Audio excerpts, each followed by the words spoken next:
Esse filme é bem subestimado e várias pessoas inclusive dizem odiá-lo, mas eu o tenho como um grande queridinho. Prazer! Eu sou Luca Leal, você está no meu canal e hoje vamos discutir sobre Oz, Mágico e Poderoso.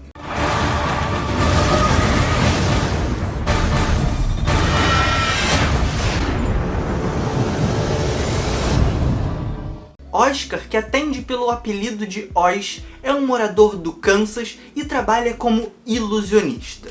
No entanto, ele é um tanto quanto desonesto e um cara bastante ambicioso. E após se envolver em uma briga, ele foge de balão.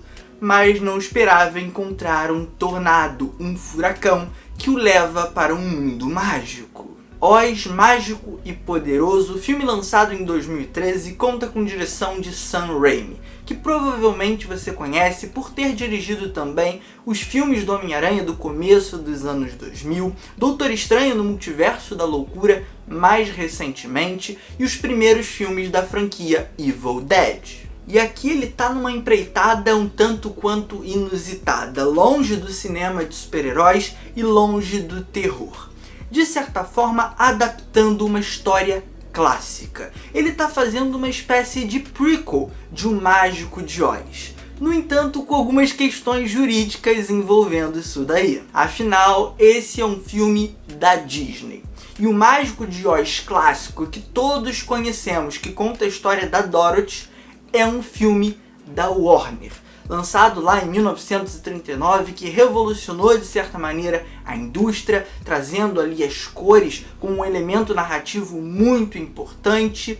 E esse filme aqui simplesmente não pode citá-lo ou se relacionar com ele diretamente. Então o caminho escolhido pela Disney aqui, além de ser um prequel, foi se apegar ao livro lançado no ano de 1900, que já havia entrado em domínio público. Eles, por exemplo, não poderiam usar os clássicos sapatinhos vermelhos porque é algo exclusivo dos filmes, mas se quisessem usar, por exemplo, as bruxas, o nome de determinados personagens e lugares, aí tá liberado porque tá lá na obra que já caiu em domínio público. E mesmo assim, no meio desse imbróglio jurídico todo, a direção de Sam Raimi e o roteiro conseguiram achar brechas e um espacinho para atuarem, com uma trama simples, mas que por muitas vezes vai trazer uma série de referências que agradam o fã e conseguem nos contextualizar dentro daquele universo já tão familiar. Mas para além disso, acredito que esses filmes dialoguem de uma forma ainda mais específica. Sam Raimi compreendeu que no clássico de 1939, Victor Fleming fez uma excelente utilização da técnica, em especial uma técnica inovadora para a época, para contar a sua história e para desenvolver esse universo. Nesse caso, a chegada das cores ao cinema através do Technicolor.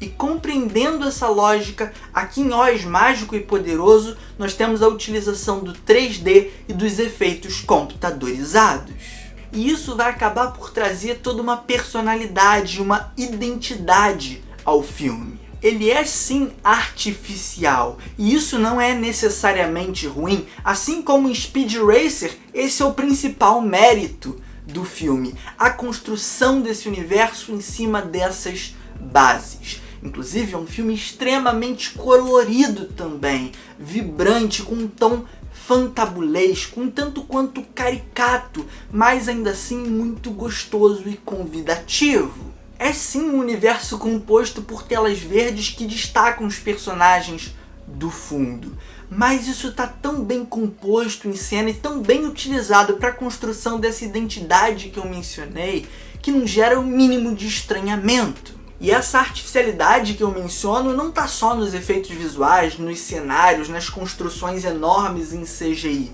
mas nas próprias interpretações, que trazem uma pegada um pouco mais caricatural, um pouco mais teatral até. É um filme que os atores têm aquela expressividade muito exagerada, que dão os seus diálogos, entregam os seus textos de forma quase que cantada.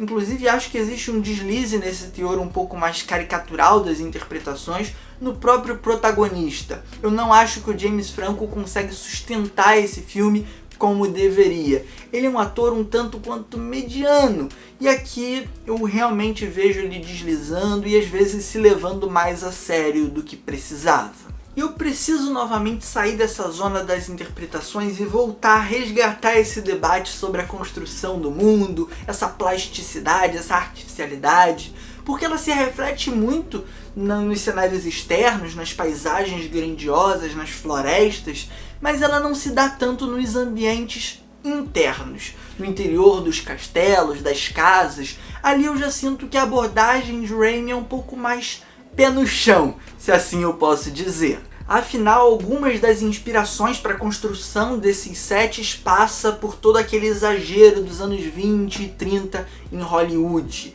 As pérolas, os brilhos, os adornos, é uma exuberância que me remete muito a esse período histórico que a gente vê, por exemplo, no filme O Grande Gatsby e em outras produções de cineastas como o Baz Luhrmann.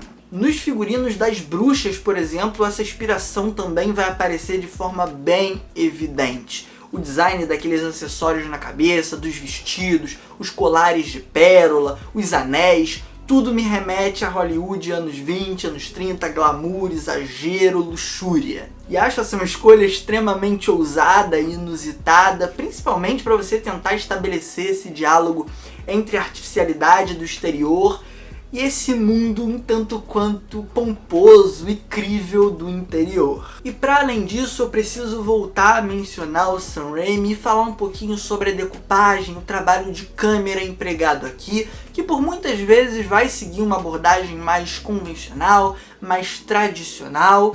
No entanto, eu sinto que o Sam Raimi tirou uns momentinhos para brincar e referenciar os seus próprios filmes anteriores. Ele traz ali, inclusive no ato final, quase que a personagem da velha do Arraste-me para o Inferno. Achei isso brilhante.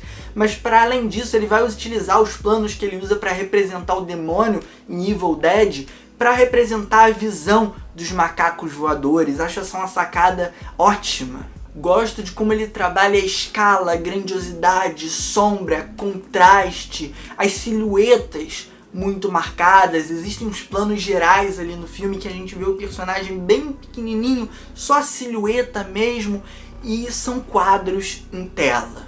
E eu reforço, um cineasta que não tem medo da cor, não precisa do escuro para camuflar efeitos digitais.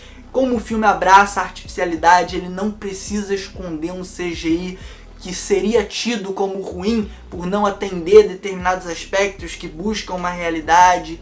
Então ele bota tudo em tela, à luz do dia, e é lindo de se ver. I think I could be.